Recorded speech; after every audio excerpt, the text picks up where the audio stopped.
नमस्कार दोस्तों, यदि आपके घर के गमले में ये पौधा उगाया है तो आप समझ लीजिएगा दोस्तों कि आपके घर में माता लक्ष्मी का वास होने वाला है। साथ ही में दोस्तों, यदि आपके घर के गमले में ये पौधा नहीं है तो आपको कौन सा उपाय करना है, इस पौधे को उगाना है। आपको अपने घर में धन लाभ कराना है, साथ में आकस्मिक जो धन लाभ होगा उससे आप लोगों को कैसे लाभ उठाना है। दोस्तों, माता तुलसी की पूजा हमारे हिंदू धर्म में हर घर घर में की जाती है। साथ में माता तुलसी की पूजा युगों से चली आ रही है। जिस भी घर में माता तुलसी की पूजा होती है उस घर में वास्तु दोष नहीं लगता है। साथ ही में दोस्तों, मैं बता दूं कि उसके जन्मों के जो पाप होते हैं वह नष्ट हो जाते हैं। माता तुलसी के परिक्रमा करने मात्र से हमारे जन्म मरण की जो वो चक्कर होते हैं वह खत्म हो जाते हैं। माता तुलसी की जब हम समक्ष में रहते हैं तो हमारे अंदर की जो जीवाणु होते हैं, या यूं कह ले हमारे अंदर की जो बैक्टीरिया होती है जो रोगों के रूप में परिवर्तित हो जाती है, वह कहीं ना कहीं खत्म होने लगती है।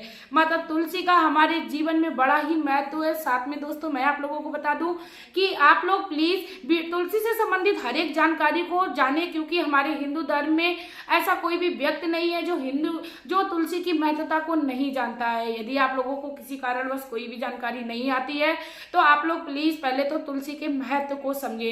इसके साथ ही दोस्तों, वीडियो को शुरू करने से पहले मैं मेरे आराध्य श्री लक्ष्मी नारायण को मैं कोटि कोटि प्रणाम करती हूँ, मैं उनको कोटि कोटि नमस्कार करती हूँ। दोस्तों, कहते हैं कि तुलसी के पौधे में माता लक्ष्मी का वास होता है और साथ में उसमें शालिग्राम भगवान की भी स्थापना की जाती है। माता तुलसी के साथ यदि हम लोग भगवान श्री लक्ष्मी नारायण का पूजन करते हैं तो हमारे घर में धन संपदा की कभी कमी नहीं रहती है। इसके साथ ही दोस्तों, मैं आप लोगों को बता दूं कि तुलसी के पौधे के समक्ष कभी भी कोई भी विषैले जीवाणु या विषैले कीट कोई भी ऐसे नहीं पहुंचते हैं, जैसे सांप, कीड़ा इत्यादि कोई भी विषैला आसपास जो जीव जंतु है वो नहीं पहुंचता है। यानी तुलसी के आसपास का वातावरण जो होता है वो हमेशा ही स्वच्छ रहता है। दोस्तों, कहते हैं तुलसी को हमेशा ही एक स्वच्छ स्थान पर रखना चाहिए। तुलसी को हमेशा ही गमले में लगाना चाहिए, कभी भी तुलसी को जमीन पर नहीं लगाना चाहिए, क्योंकि कहते हैं कि जमीन में जब हम लोग तुलसी को लगाते हैं तो ऐसे में माता लक्ष्मी हमसे कुपित होती है। साथ में यूं कह सकते हैं कि हमारे घर में उसका कभी कभी दुष्प्रभाव भी देखने को मिलता है। इसके बाद दोस्तों, मैं आप लोगों को बता दूं, यदि तुलसी के पौधे हमारे घर में एक से ज्यादा उग रहे हैं तो ये हमारे लिए काफी अच्छा है। काफी लोग ये करते हैं कि ज्यादातर देखते हैं कि तुलसी के पौधे में बहुत सारे पौधे उगाए हैं तो उसको उठा के निकाल कर कहीं और फेंक देते हैं।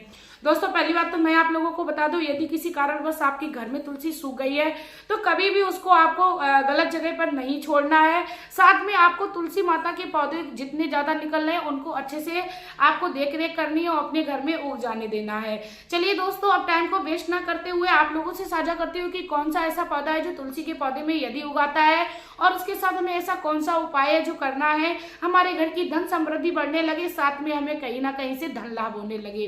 दोस्तों, लेकिन आप लोगों से मैं रिक्वेस्ट करना चाहूंगी, यदि आप लोग चैनल पर नए हो तो प्लीज चैनल को सब्सक्राइब करके जाइएगा, साथ में बेल आइकन को भी प्रेस कर लीजिएगा, क्योंकि मैं कई सारी जानकारी आप लोगों के लिए लाती रहती हूँ और आप लोगों तक पहुंचाती रहती हूँ।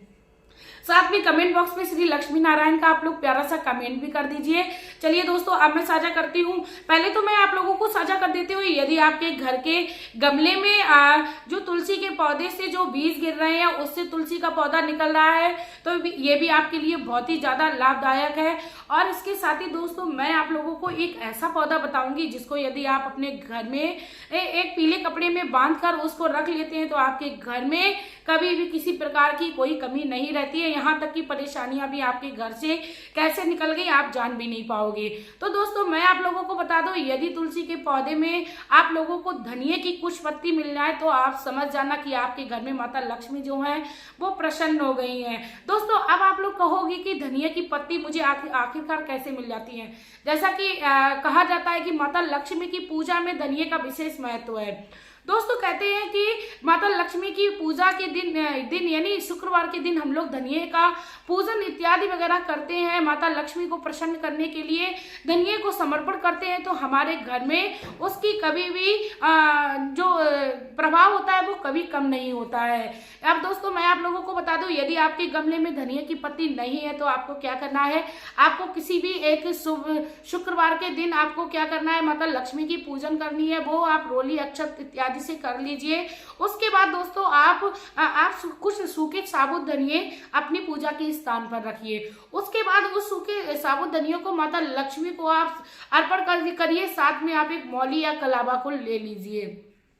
उसके बाद दोस्तों आप पूजन आराधन करने के बाद माता लक्ष्मी का 11 बार अवश्य नाम स्मरण करें।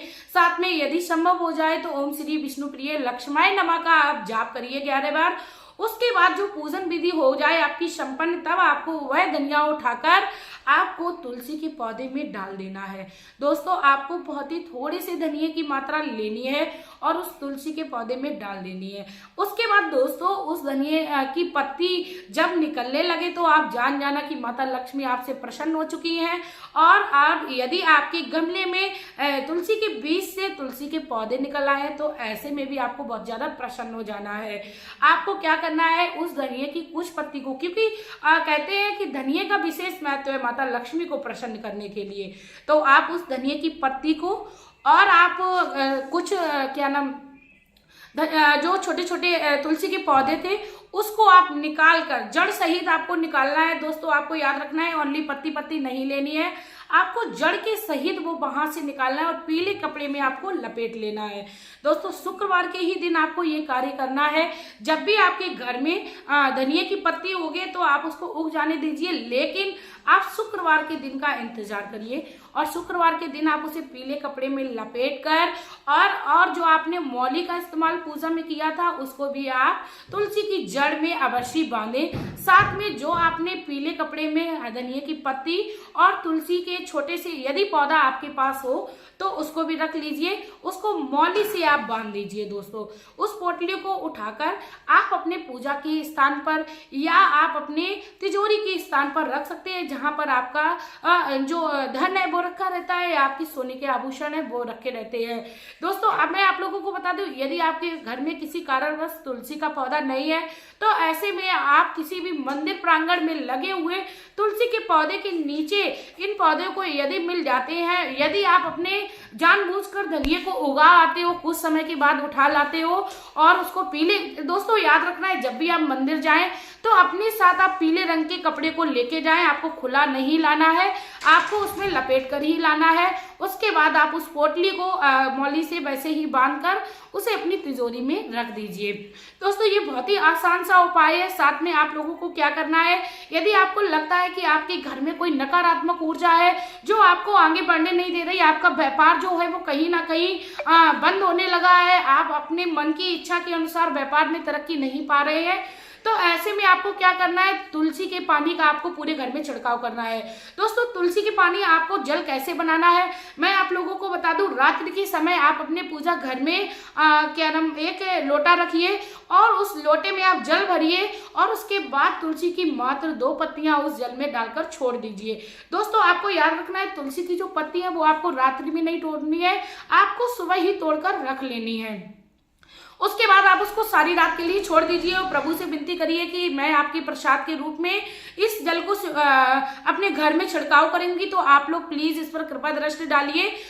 ऐसी विनती करने के बाद आप उस जल को छोड़ दीजिए। सुबह स्नान करने से पहले आप यदि आपने फ्रेश होने नहीं गए हो तो आप मंदिर में जा सकते हो, नहीं तो आप स्नान करने के बाद जाइए, क्योंकि हमारे गृहस्थ जीवन में हम लोगों में बहुत सारी अशुद्धियां होती हैं। तो आप स्नान करने के बाद मंदिर में जाएं और वहां पर रखे हुए लोटे का जल जो है उसको निकाल लें। उसकी जो तुलसी की पत्ती आपने जो उसमें डालकर रखी थी उसको उठाकर किसी तिजोरी या किसी भी स्थान पर रख दीजिए, पूजा के स्थान पर रख दीजिए। तिजोरी में रखते हो तो काफी ज्यादा लाभदायक है। दोस्तों यदि काफी लोगों का ये भी प्रश्न रहता है कि जब हम कई सारे उपाय करते हैं तो हमारी तिजोरी में काफी सारी सामग्री जो होती है वो इकट्ठी हो जाती है, फिर उसे सूख जाने के बाद हम लोगों को उसको क्या करना है। दोस्तों मैं आप लोगों को बता दूं, जब भी हम कोई उपाय करते हैं और उसका समय हो जाता है या 1 साल से ज्यादा हो जाता है तो उस सूखी वस्तु को उठाकर, जैसा कि मैंने बोल रही हूँ कि तुलसी को पत्ती को आपको उठा के अपनी तिजोरी में रखना है। जब वह सूख जाए तो आप किसी भी बहते हुए जल में उसको प्रभावित कर सकते हो, क्योंकि तुलसी हम लोग तिजोरी में जितनी भी पूजा पाठ की चीज मिलती है, फूल माला इत्यादि, तो वो रख देते हैं। तो हम लोगों को उसको बहते हुए जल में प्रभावित कर देना है। तो दोस्तों उसके बाद आपने जो लोटे का जल निकाला था उसको आपको पूरे घर में छिड़काव कर देना है, क्योंकि दोस्तों कहते हैं कि तुलसी का जल जो होता है वह शुद्ध हो जाता है और तुलसी से ज्यादा शुद्ध कोई भी चीज इस संसार में नहीं है। तो दोस्तों आप तुलसी से संबंधित इन उपायों को करते रहिए, अपने जीवन में लाभ पाइए, क्योंकि तुलसी में यदि आप विश्वास करते हैं माता लक्ष्मी का वास होता है तो चमत्कार भी होता है। दोस्तों यदि आपको विश्वास है कि माता लक्ष्मी आपके घर को भंडार को भरे रखेंगी तो आप इस उपाय को अवश्य करिए। यदि आपका मन जो है वो बिल्कुल भी सहमत नहीं हो रहा है तो आप बिल्कुल भी इस उपाय को ना करिए। साथ में दोस्तों अब मैं वीडियो में लेना चाहूंगी विदा। आपका प्यार और कीमती समय देने के लिए धन्यवाद। साथ में दोस्तों मैं आप लोगों से एक और रिक्वेस्ट करना चाहूंगी, वीडियो अच्छी लगी हो तो प्लीज आप लोग ज्यादा से ज्यादा शेयर करिए, ज्यादा से ज्यादा लाभ पहुंचाइए। इसी के साथ दोस्तों अब मैं लेना चाहूंगी विदा। आपका प्यार और कीमती समय देने के लिए धन्यवाद।